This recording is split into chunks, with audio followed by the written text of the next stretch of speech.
Rasgaram meu testamento diante de todos. Os pedaços de papel voaram como confete sujo, caindo sobre o bolo de aniversário que eu mesma fiz, e o riso cruel da minha filha ecoou na varanda. O que eles não sabiam é que minha verdadeira vontade não estava naquele papel, mas trancada num cofre de ferro há 20 anos, esperando por esse exato momento de traição. O que aconteceu quando eu peguei a chave mudou tudo para sempre. Fica comigo até o fim, se inscreve no canal, deixa seu like e me conta aí nos comentários de que cidade você está me assistindo. É bom saber que não estou sozinha. Meu nome é Margarida Lacerda Guimarães. Tenho 76 anos e moro em Tiradentes, Minas Gerais. Minha vida sempre foi tecida com fios, literalmente. Sou artesã de tapeçaria. As pessoas conhecem minhas mãos enrugadas pelas peças que vendo na feira da cidade, mas não conhecem a força que elas guardam. Moro sozinha neste casarão colonial desde que meu Afonso se foi, há 20 anos. A casa tem o cheiro dele, uma mistura de lavanda do jardim com o cheiro de linha crua que impregna as paredes. É um cheiro de saudade e de paz. A mesma paz que sinto toda manhã ao acordar com os sinos da matriz de Santo Antônio. Minha rotina é um ritual sagrado. O café forte, coado no pano, o pão de queijo quentinho que asso enquanto o sol ainda está preguiçoso, dourando as janelas altas. Depois, sento-me ao meu tear, meu confidente de madeira. Os fios coloridos são minha companhia. Cada nó uma prece, cada desenho uma história que minhas mãos contam. É um trabalho lento, preciso, que me ensinou a ter uma paciência de aço. Uma paciência que, naquele dia, foi testada até o limite, transformada na maior humilhação da minha vida por aqueles que eu mais amava no mundo. Meus filhos, Ricardo e Lívia, não entendem essa vida. Ricardo, um empresário sempre ansioso de Belo Horizonte. E Lívia, uma socialite frustrada de Juiz de Fora, me visitam poucas vezes ao ano. As visitas são sempre tensas. Eles não olham nos meus olhos por muito tempo. Seus olhares percorrem as paredes, os móveis antigos, o teto alto. Não veem um lar, veem um patrimônio. As conversas sempre escorregam para os custos de manutenção da casa, para a sugestão de que eu me mude para um apartamento menor e mais seguros. Eles me enxergam como a guardiã teimosa do dinheiro que eles já consideram seu. Naquele domingo, dia do meu aniversário de 76 anos, a família estava toda reunida na varanda. O cheiro do frango assado com alecrim se misturava ao perfume doce das flores do jardim.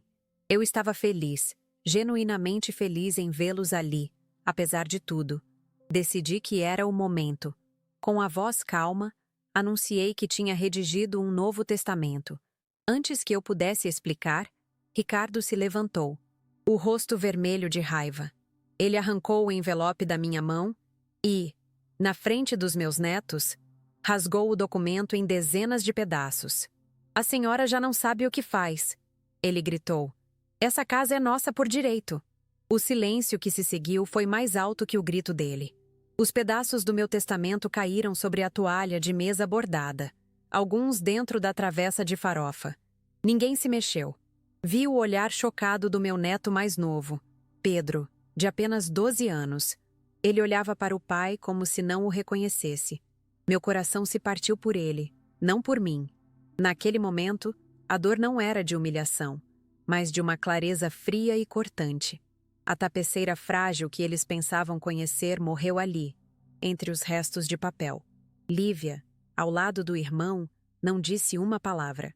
Apenas assentiu com um sorriso fino, quase imperceptível. Um sorriso de vitória cruel. Era a confirmação que eu não queria, mas precisava. Eles não me viam mais como mãe, mas como um obstáculo. Um obstáculo senil e teimoso que precisava ser removido do caminho da herança. O cheiro do alecrim de repente ficou enjoativo, e a luz do sol na varanda pareceu perder toda a sua cor. Dentro de mim, no meio do gelo que tomou conta do meu peito, uma voz antiga despertou. Era a voz de Afonso, meu marido. Lembrei-me da noite em que ele me entregou uma pequena chave de ferro, pouco antes de falecer.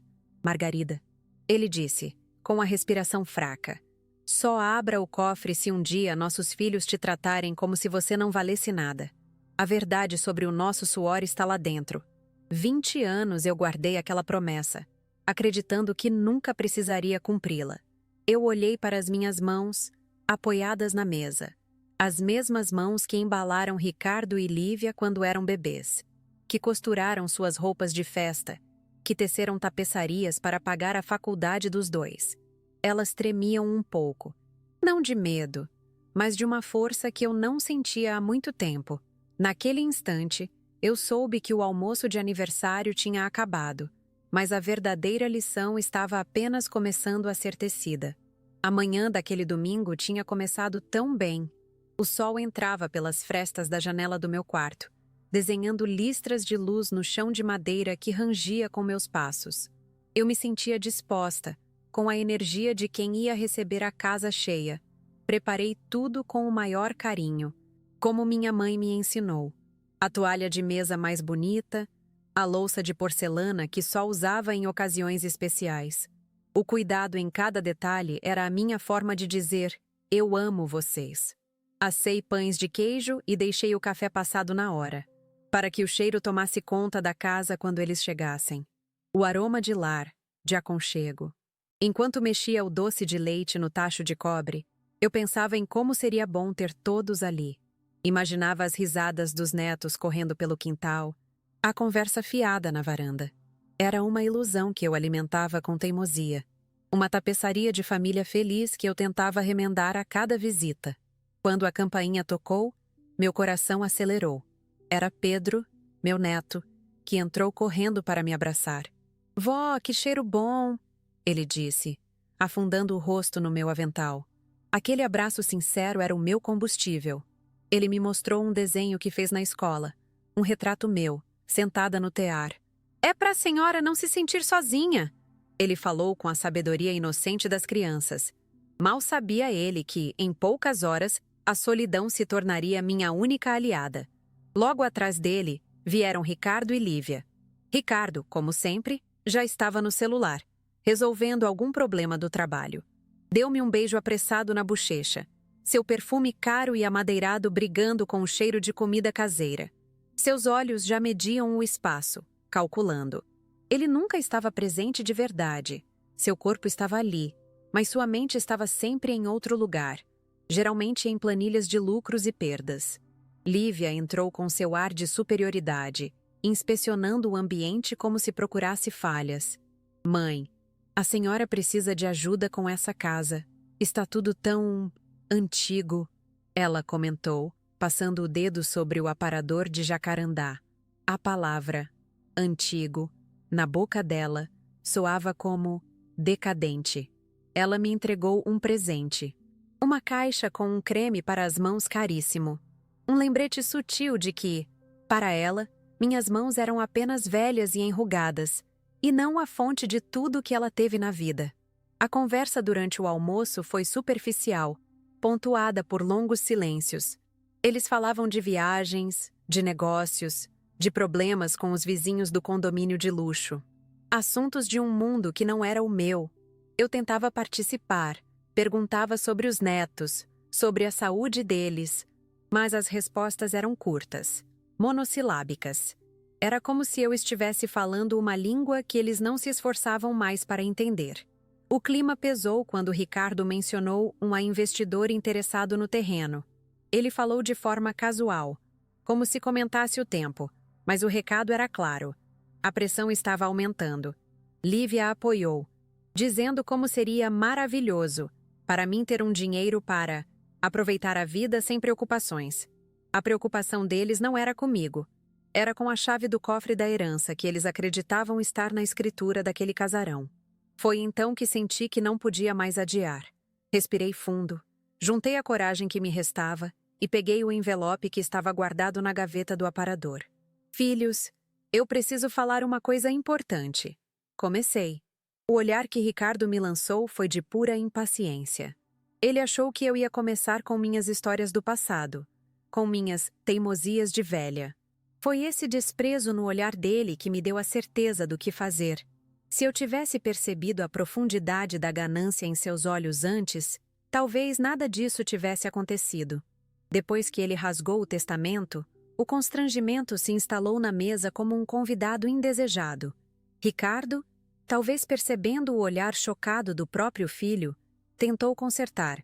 "É para o seu bem, mamãe", ele disse, com uma voz falsamente calma, enquanto juntava os pedaços de papel como se limpasse uma sujeira qualquer.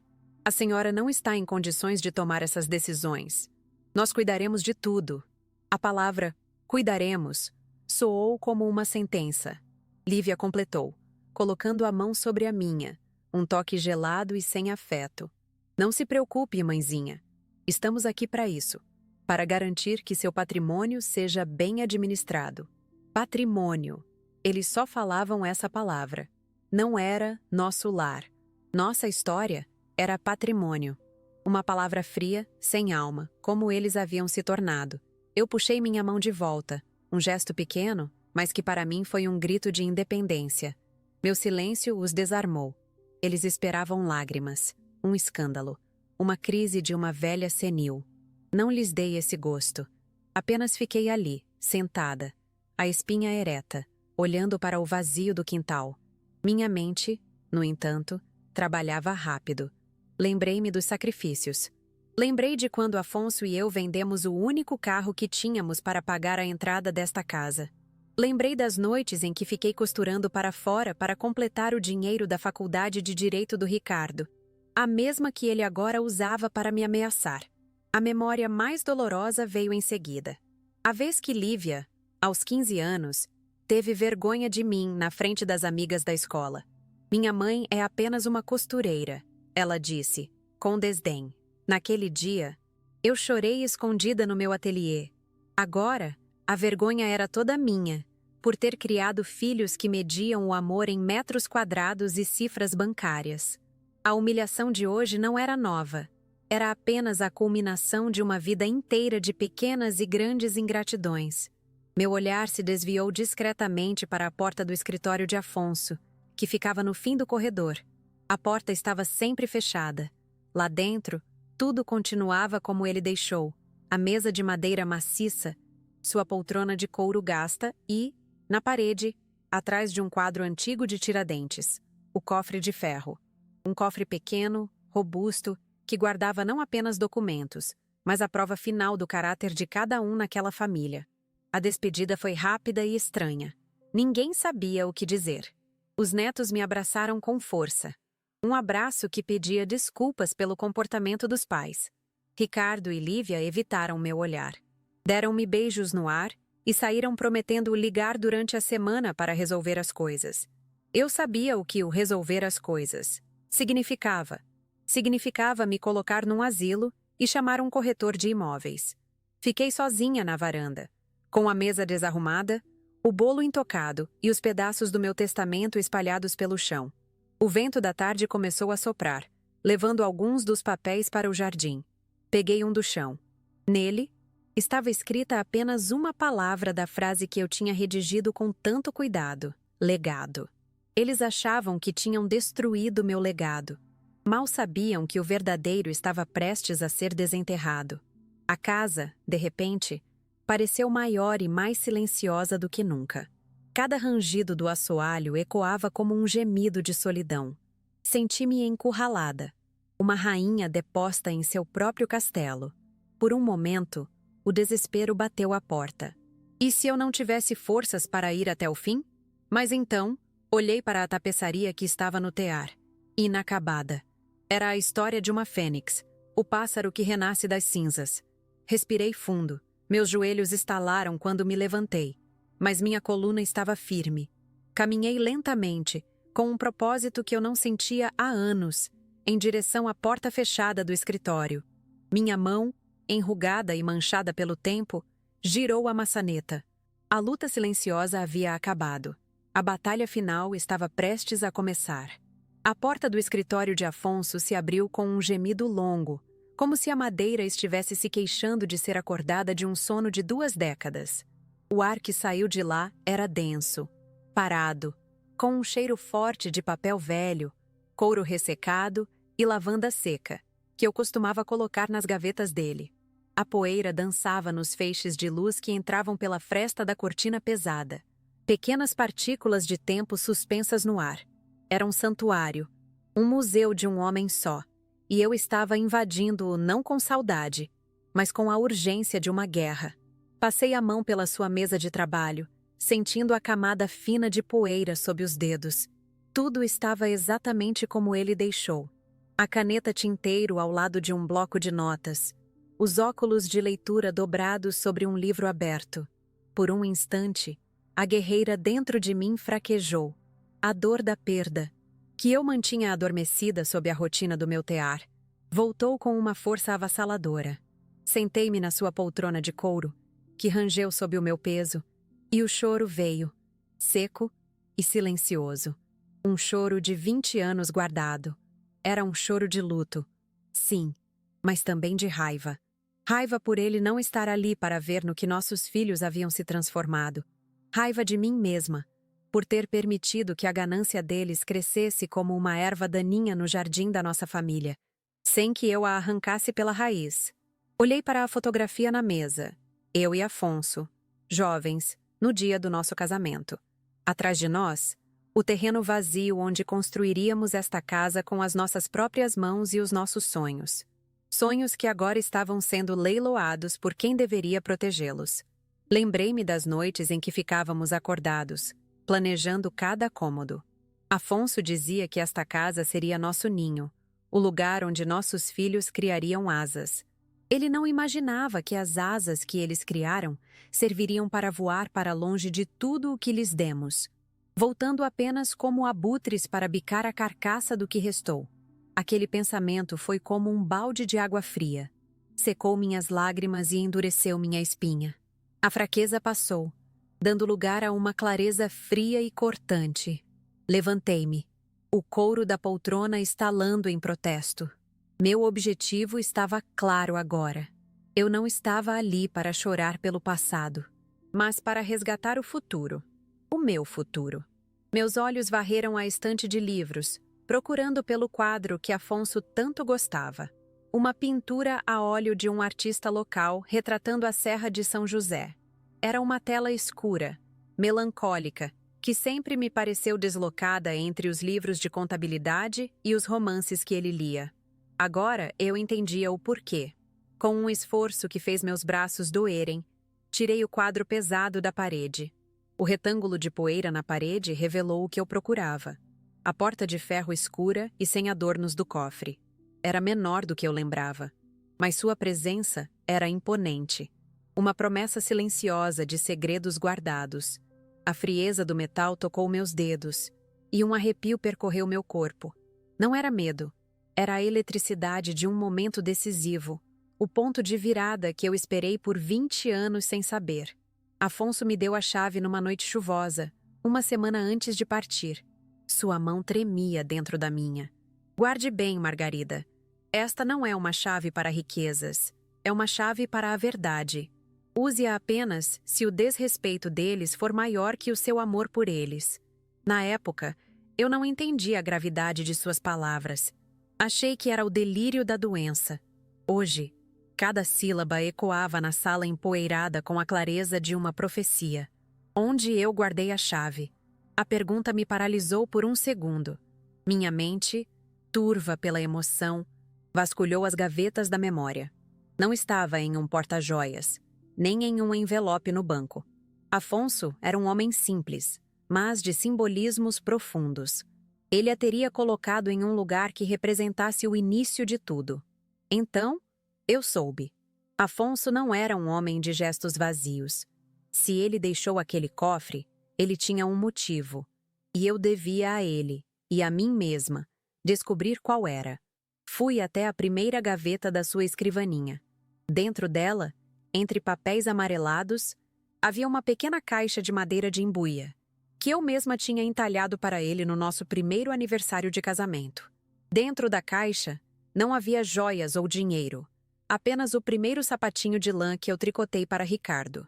E amarrada ao cadarço do sapatinho, com uma fita de cetim desbotada, estava a pequena chave de ferro. agora escura e manchada pelo tempo.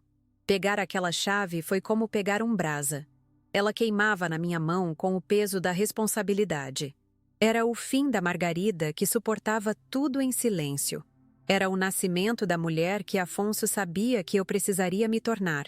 Voltei para a parede, o coração batendo descompassado no meu peito. A chave deslizou na fechadura com uma resistência inicial, como se o tempo não quisesse ceder seus segredos tão facilmente. Respirei fundo e girei. O clique metálico da fechadura foi seco, violento, quebrando o silêncio de 20 anos. A porta do cofre cedeu com um rangido. Puxei-a, e o mesmo cheiro de papel antigo e lavanda seca, porém mais concentrado, escapou de lá de dentro. Meus olhos levaram um tempo para se ajustar à escuridão. Não havia pilhas de dinheiro ou barras de ouro, como meus filhos provavelmente fantasiavam. Havia apenas uma pasta de couro grossa e um pequeno envelope amarelado por cima. Peguei o envelope primeiro. Meu nome estava escrito na frente, na caligrafia elegante e firme de Afonso. Meus dedos tremiam tanto que quase rasguei o papel ao abri-lo. Dentro, havia uma única folha dobrada. Era uma carta curta, direta, como ele era. Minha querida Margarida, começava. Se você está lendo isso, é porque o pior aconteceu. Não se culpe. Apenas saiba que eu sempre confiei na sua força. A verdade está na pasta. Use-a para se proteger. O nosso amor é o verdadeiro legado. O resto é apenas papel e tijolo. Com todo o meu amor, Afonso. As lágrimas voltaram, mas desta vez eram de gratidão. Ele tinha me preparado. Mesmo depois de morto, ele ainda estava cuidando de mim. Coloquei a carta no bolso do meu avental, perto do coração, e peguei a pasta de couro. Era pesada. Sentei-me novamente na sua poltrona e a abri no meu colo. O que vi lá dentro fez o ar faltar nos meus pulmões. Não era um testamento. Era muito mais poderoso do que isso. Dentro da pasta, organizada com a precisão de um contador, estava a história financeira da nossa vida. A primeira coisa que vi foi a escritura original da casa e, anexada a ela, um documento de transferência de bens que eu mal me lembrava de ter assinado.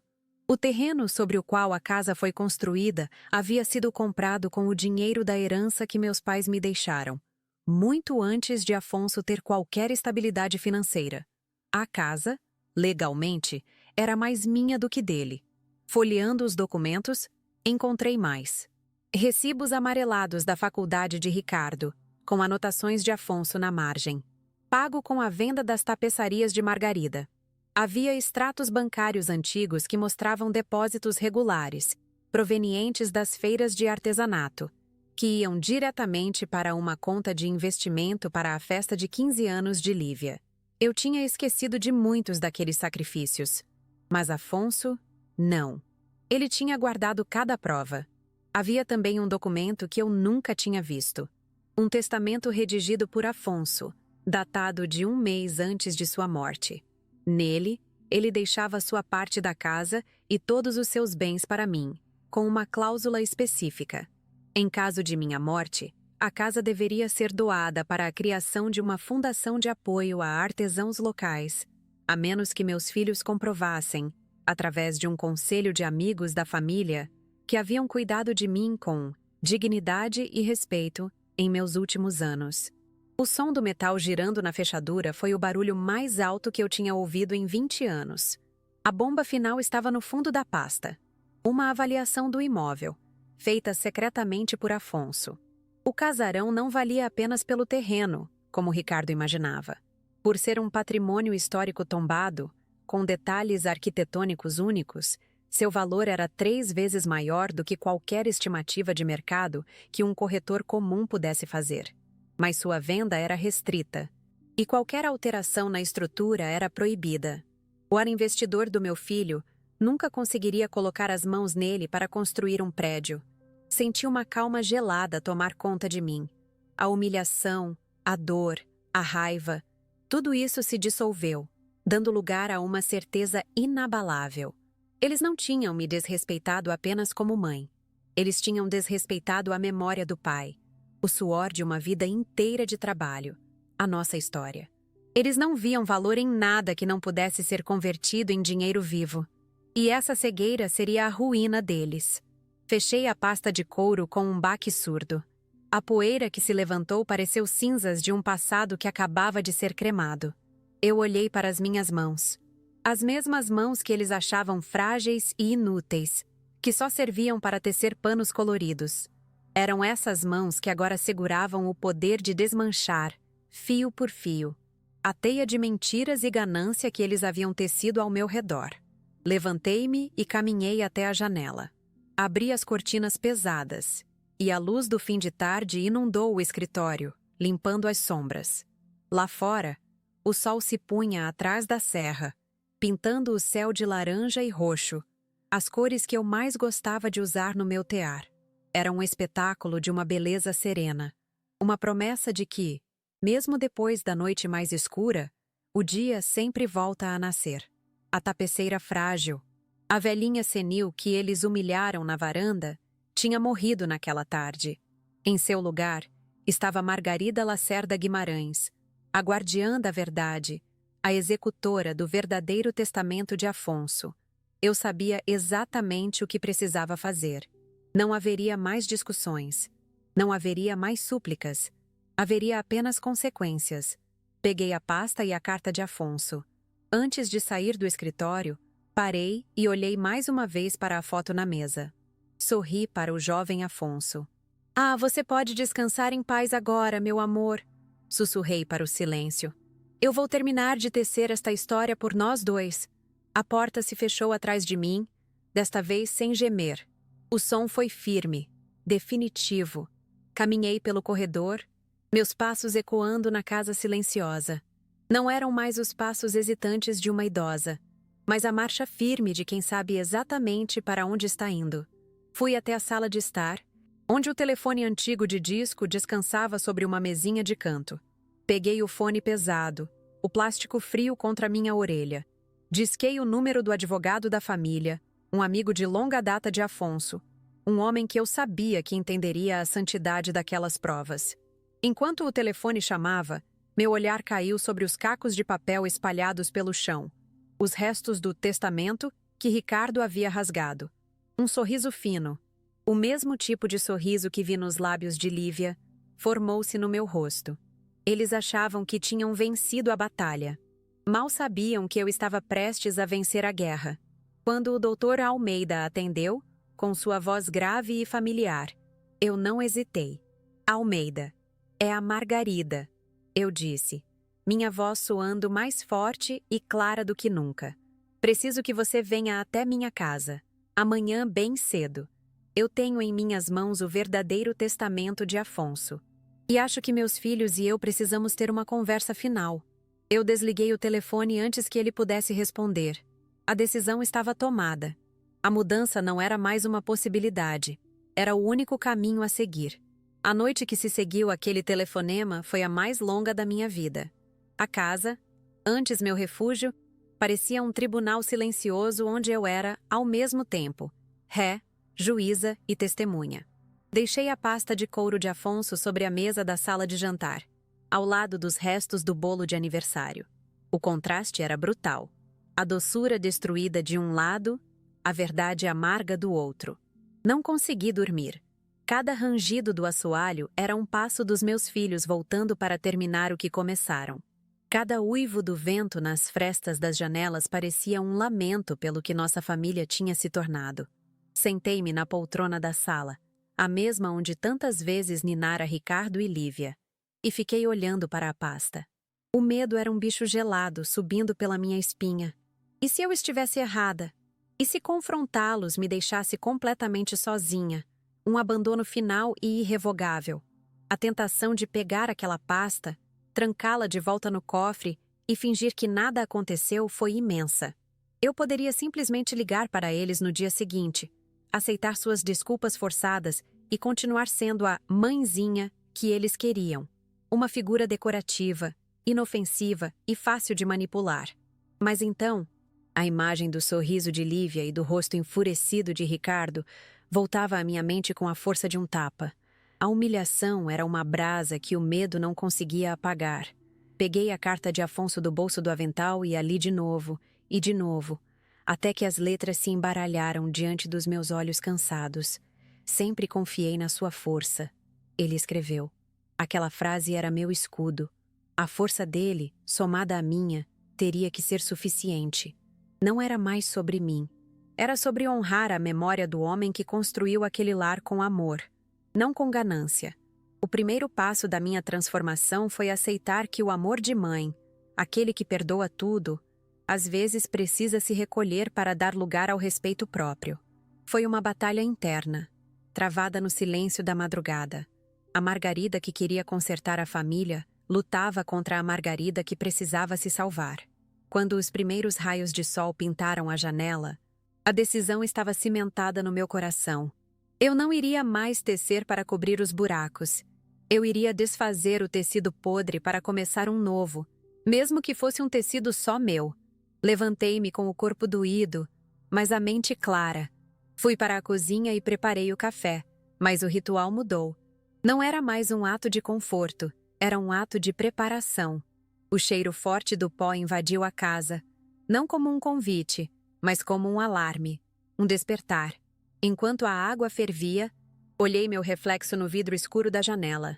Vi uma mulher de 76 anos, com rugas que contavam histórias de risos e lágrimas, mas vi algo novo em seus olhos. Uma dureza que não estava lá antes.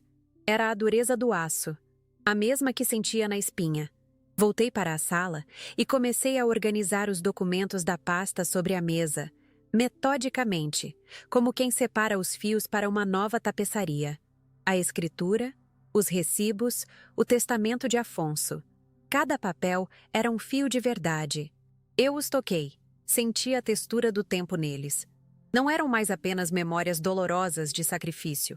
Eram provas, eram armas. E eu, a artesã, aprenderia a manejá-las com a mesma precisão com que manejava minhas agulhas e meu tear. O telefone tocou por volta das 8 da manhã. Um som estridente que cortou o silêncio da casa. Meu coração disparou. Era Ricardo. A voz dele do outro lado da linha era uma mistura estranha de impaciência e falsa preocupação. Mamãe, a senhora está mais calma? Pensamos muito e decidimos que vamos contratar uma cuidadora para lhe ajudar. E vamos conversar com um advogado para cuidar dos seus negócios. A condescendência em sua voz era palpável. Ele não estava perguntando, estava informando. Respirei fundo, segurando o fone com força. A antiga Margarida teria gaguejado, tentado argumentar, talvez até chorado. Mas a mulher que respondeu não era ela. Ricardo, eu disse. E minha própria voz me surpreendeu pela firmeza. Não preciso de uma cuidadora, e eu já tenho um advogado. Ele está vindo para cá hoje. Teremos uma reunião de família, e sua presença, assim como a de sua irmã, é indispensável. Houve um silêncio chocado do outro lado. Ele não esperava por isso. A reação dele foi imediata. A máscara de preocupação caiu, revelando a raiva de sempre. Que advogado? A senhora não pode fazer isso. Está sendo influenciada. Isso é loucura! Ele começou a gritar, a me acusar de senilidade, as mesmas ofensas do dia anterior. Mas agora, pelo telefone, elas não tinham poder. Elas eram apenas ruído. Esteja aqui às 10, Ricardo. E avise a sua irmã, eu disse. E desliguei. Minhas mãos tremiam, mas não era de medo. Era adrenalina. O primeiro confronto, mesmo que pequeno, havia sido vencido. 1 hora depois, o telefone tocou novamente. Desta vez, era Lívia. A abordagem dela foi diferente, mais perigosa. Sua voz era mel, pura doçura envenenada. Mãezinha, meu coração está apertado. Fiquei tão preocupada com a senhora. O Ricardo é um bruto, não sabe como falar. Me perdoe por ele. Nós te amamos tanto. A manipulação emocional era sua arma mais afiada. Ela tentou me puxar de volta para o papel de mãe que perdoa, que compreende, que esquece. Por um segundo, meu coração vacilou. Aquele era o meu ponto fraco. O desejo de ter minha filha de volta, de acreditar em suas palavras. Mas então, olhei para a mesa, para os pedaços do testamento que eu ainda não tinha varrido do chão, e lembrei do seu sorriso cúmplice, Lívia, seu irmão já me ligou. A reunião é às 10. Seja pontual. Respondi, com a mesma frieza calculada. O choro falso dela começou do outro lado da linha. Um teatro que eu já tinha assistido muitas vezes. Como pode ser tão fria, mamãe? Estou apenas seguindo o exemplo de vocês, minha filha. Respondi. E desliguei mais uma vez. Cada telefonema era um teste. Uma tentativa deles de me puxar de volta para a velha dinâmica. Mas cada vez que eu desligava, sentia-me mais forte. Como se estivesse cortando as cordas que me mantinham presa a uma ilusão. Eu não estava destruindo minha família. Estava apenas expondo a verdade sobre o que ela havia se tornado. A jornada da transformação não era sobre me tornar outra pessoa, mas sobre finalmente me permitir ser quem eu era. Uma mulher que não aceitaria mais ser tratada como um objeto. Dr. Almeida chegou pontualmente às 9. Um senhor de cabelos brancos e olhar gentil, mas firme. Ele era um pedaço vivo do meu passado com Afonso. Ao vê-lo na porta, senti uma onda de alívio. Eu não estava mais sozinha nessa batalha. Convidei-o a entrar e o levei até a sala de jantar. Mostrei a ele a mesa, a pasta de couro aberta de um lado, os cacos do meu testamento rasgado do outro. Ele olhou a cena, e seu rosto, antes amigável, endureceu. Ele sentou-se e, em silêncio, analisou cada documento que eu lhe entreguei. Seus olhos percorriam as linhas com a atenção de um especialista. Ele lia, parava, olhava para mim por cima dos óculos e assentia lentamente. Não precisei explicar muito. Os papéis falavam por si. A história de uma vida de sacrifícios e de uma traição calculada estava toda ali, em preto e branco. Quando ele terminou de ler o testamento de Afonso, tirou os óculos e esfregou os olhos.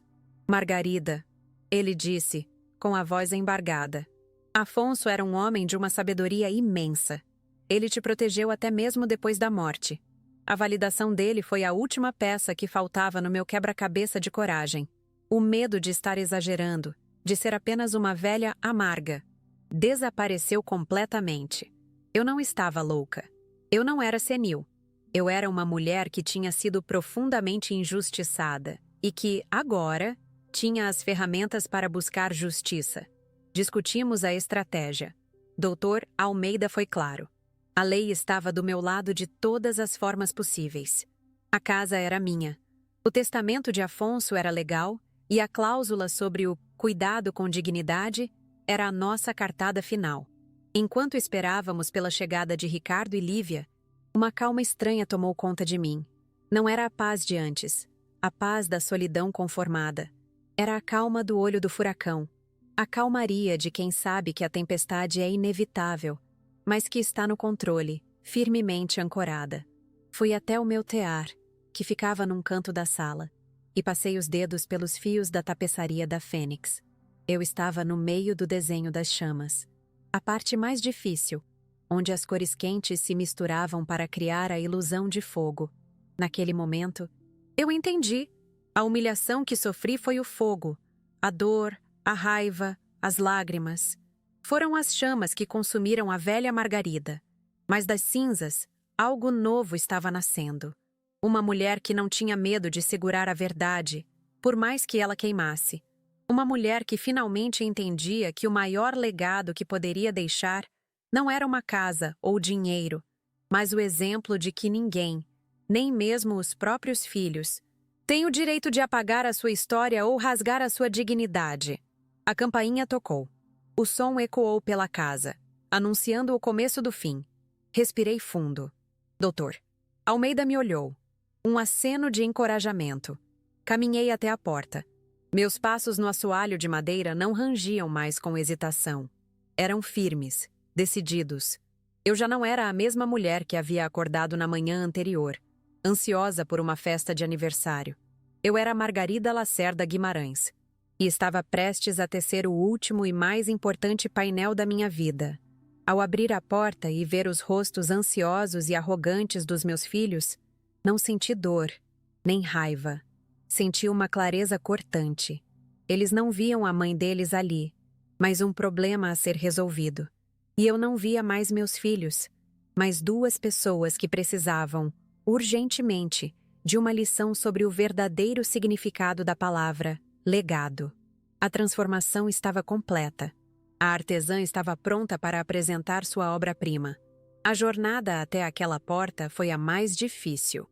Não foi uma caminhada de metros, mas de décadas. Foi a jornada de sair da sombra da abnegação para a luz do autorrespeito. Cada passo foi um adeus à mulher que se calava, que engolia as mágoas, que colocava a felicidade dos outros acima da sua própria dignidade. Eu estava deixando para trás a tapeçaria de uma vida de sacrifícios não reconhecidos. Lembrei-me de um antigo ditado mineiro que meu pai costumava dizer: água mole em pedra dura, tanto bate até que fura. Minha paciência tinha sido a água mole por anos, batendo contra a pedra dura da ingratidão deles. Mas naquele dia, eu percebi que a água também pode se tornar uma enchente. E a minha estava prestes a levar tudo de arrasto, limpando o terreno para que algo novo pudesse, talvez um dia, brotar.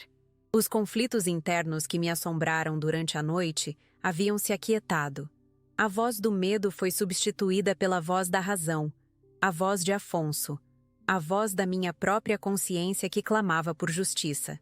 Os conflitos externos, as críticas e os julgamentos que eu sabia que viriam, já não me assustavam.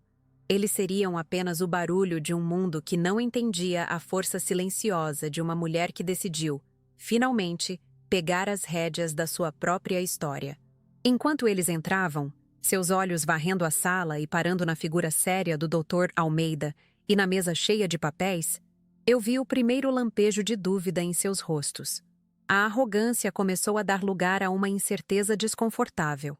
Eles esperavam encontrar uma mãe chorosa e arrependida, fácil de ser controlada. Encontraram uma adversária serena, sentada na cabeceira da mesa que sempre fora o lugar de seu pai. O progresso que eu fiz em menos de 24 horas foi maior do que o que eu havia feito em 20 anos.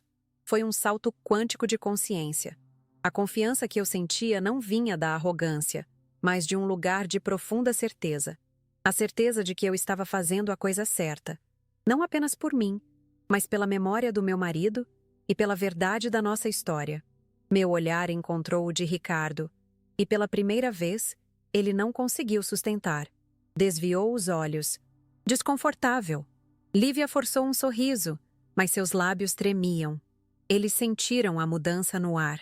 A dinâmica de poder havia se invertido de forma sísmica, e o epicentro era a mulher que eles haviam descartado como frágil e senil. Eu me sentei, a espinha perfeitamente ereta, e gesticulei para que eles se sentassem também. Minhas mãos, que antes tremiam, agora repousavam calmamente sobre a pasta de couro de Afonso. Eu não era mais a vítima daquela história. Era a narradora. E estava prestes a contar o final que ninguém, muito menos eles, jamais esperaria. A frágil tapeceira havia se tornado a senhora do seu castelo, e as regras do jogo, a partir daquele momento, seriam as minhas. O silêncio na sala de jantar era mais pesado que a madeira maciça da mesa. Ricardo e Lívia sentaram-se na minha frente, a desconfiança estampada em seus rostos. Dr. Almeida, ao meu lado, era uma presença calma e imponente. Meus filhos me olhavam como se eu fosse uma peça de museu que de repente tivesse se movido. Uma mistura de curiosidade e irritação. Eles ainda não entendiam que não estavam ali para uma negociação, mas para receber uma sentença. A mulher que eles humilharam na véspera não existia mais. Em seu lugar, sentava-se a executora de um testamento de ferro e verdade. Dr. Almeida pigarreou, o som ecoando na sala. Ele não começou com acusações, mas com fatos. Sua voz era um bisturi cortando a tensão. Estamos aqui para discutir o patrimônio da família Lacerda Guimarães. Ele começou, espalhando os documentos sobre a mesa.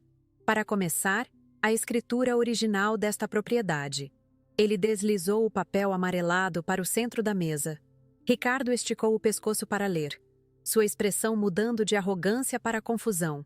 Este documento prova que o terreno foi adquirido com fundos exclusivos de uma herança recebida por Dona Margarida, antes de seu casamento. A primeira bomba havia sido lançada. Vi os olhos de Lívia se arregalarem. E Ricardo franziu a testa, incrédulo. Isso é impossível. Meu pai sempre disse que a casa era dos dois. Ele retrucou, a voz já perdendo a firmeza. Dr. Almeida simplesmente empurrou outro documento na direção dele. Esta é uma declaração de bens assinada por seu pai, Afonso, reconhecendo a origem do capital e designando a propriedade como bem particular de sua esposa. Legalmente, esta casa sempre foi, e continua sendo, unicamente de sua mãe. O ar pareceu ficar mais rarefeito. O castelo de cartas da ganância deles começou a desmoronar com um simples pedaço de papel. Dr. Almeida continuou, implacável. Ele mostrou os recibos da faculdade de Ricardo, pagos com o dinheiro das minhas tapeçarias. Mostrou os extratos bancários dos investimentos para a festa de debutante de Lívia, alimentados pelas vendas na feira. Cada documento era um fio de verdade, tecendo um painel que eles não podiam mais ignorar. O painel de uma vida de sacrifícios que eles haviam escolhido esquecer. A reação deles foi como um veneno que aflora. Lívia começou a chorar.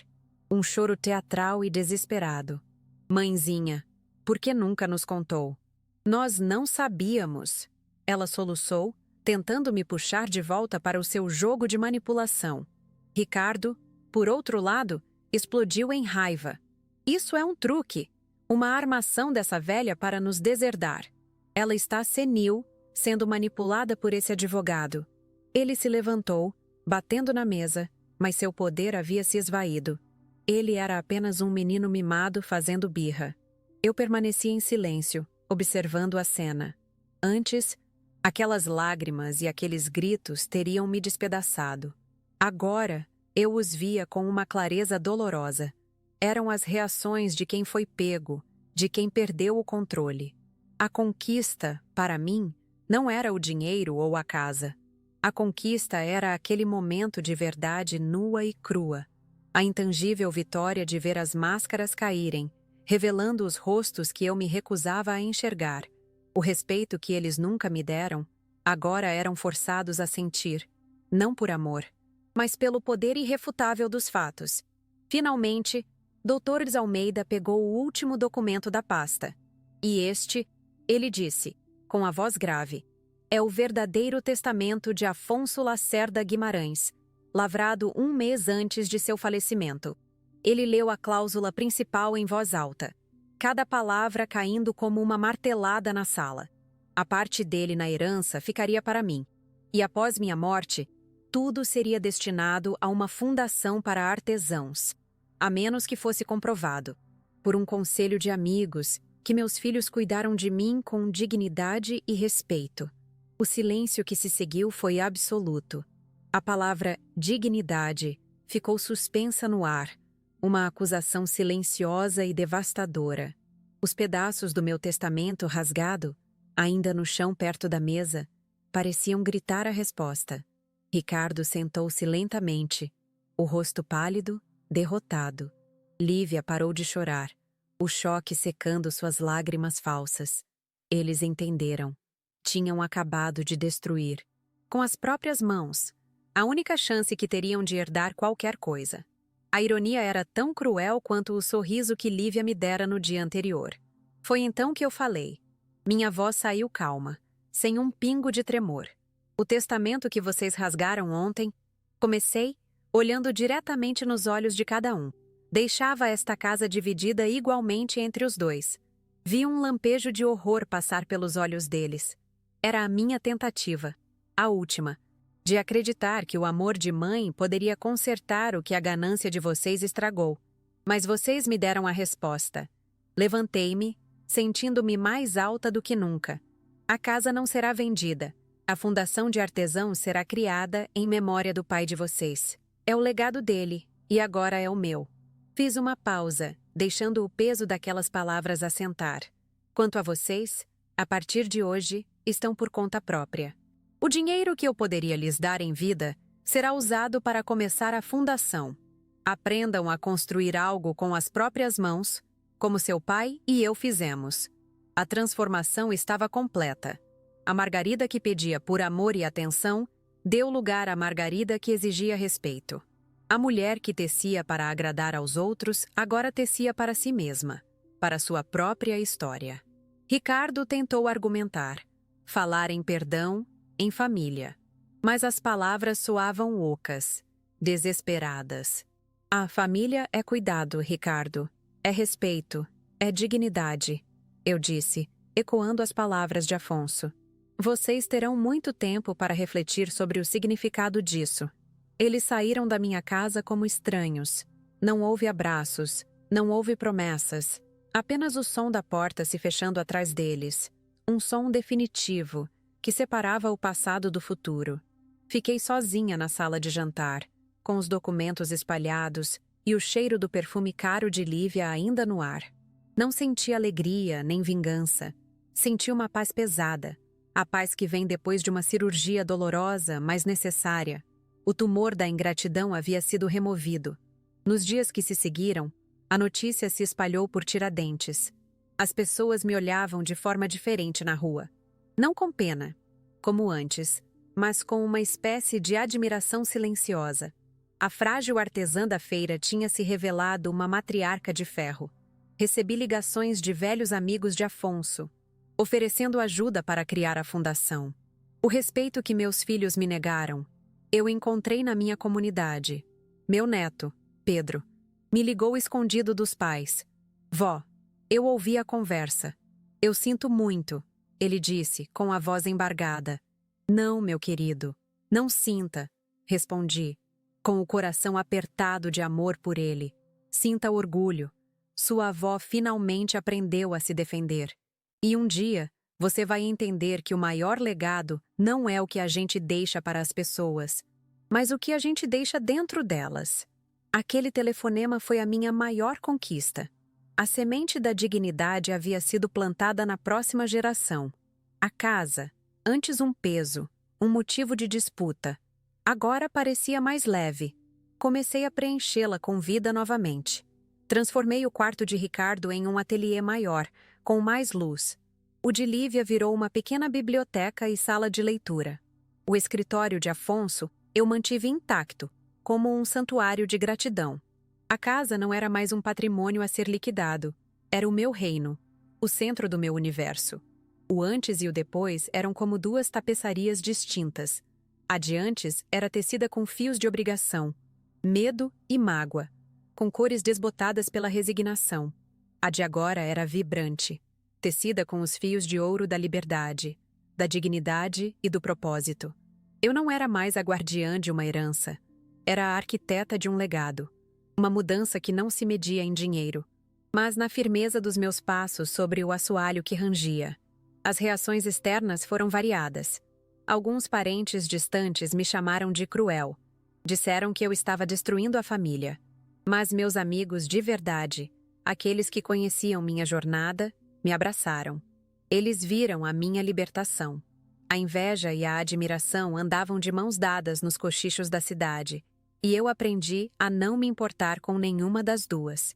A única opinião que importava era a da mulher que eu via no espelho todas as manhãs. Olhando para trás, reconheço o caminho tortuoso que percorri. A dor da humilhação foi a fornalha que me moldou. Foi preciso que meu coração fosse partido em pedaços para que eu pudesse juntar os cacos e construir algo mais forte. A jornada não foi para longe, foi para dentro. Foi a redescoberta da mulher que eu era antes de ser mãe, antes de ser esposa, uma artista, uma força da natureza. Minha mensagem para quem me ouve é simples, mas poderosa. Não espere que rasguem o seu testamento para você reivindicar a sua vida. Sua história é o seu bem mais precioso. Não deixe que ninguém a apague, a diminua ou a trate como um rascunho. Cada fio da sua existência, cada nó de dor e cada laçada de alegria compõe uma tapeçaria única e insubstituível. Não importa a sua idade, não importa quantas vezes você se calou para manter a paz. Dentro de você existe um cofre, guardando a sua verdade, a sua força. Às vezes, é preciso uma traição para encontrar a chave, mas não espere por isso. Encontre-a agora. Abra o cofre, leia a sua própria história e entenda o seu valor. A maior herança que podemos deixar não está escrita em papel, mas tecida nas vidas que tocamos com a nossa coragem. É o exemplo de que nunca é tarde demais para pegar a agulha e o fio e bordar o seu próprio destino. O respeito não é algo que se pede, é algo que se conquista, fio a fio, decisão a decisão. Eu voltei para o meu tear, para a minha tapeçaria da Fênix. As chamas estavam prontas, vibrantes e poderosas. Agora, eu começava a tecer as asas do pássaro, com fios de prata e ouro. As asas que me levariam para o meu novo futuro. Eu não estava mais renascendo das cinzas. Eu era o próprio fogo, a luz que ninguém mais poderia apagar. A conquista não foi tomar a casa de volta, foi tomar a minha vida de volta. E essa é uma lição que não tem preço. É o verdadeiro legado que Afonso queria que eu entendesse, e o que eu, agora, deixo para o mundo. Sua dignidade é o seu lar. Defenda-o com a força de um leão, mesmo que suas mãos pareçam frágeis como as de uma artesã. A vida, como a tapeçaria, é feita de um fio de cada vez. Às vezes, o desenho parece confuso. Os nós apertam, as cores não combinam. Mas se você persistir, se tiver a coragem de cortar os fios podres e recomeçar um trecho, no final, a obra de arte aparece. A minha, finalmente, estava completa. E era mais bonita do que eu jamais imaginei. E essa é a minha história. A história de como um testamento rasgado me ensinou que a vontade mais forte não é a que está escrita no papel, mas a que está gravada na alma. E essa, meus amigos, ninguém pode rasgar.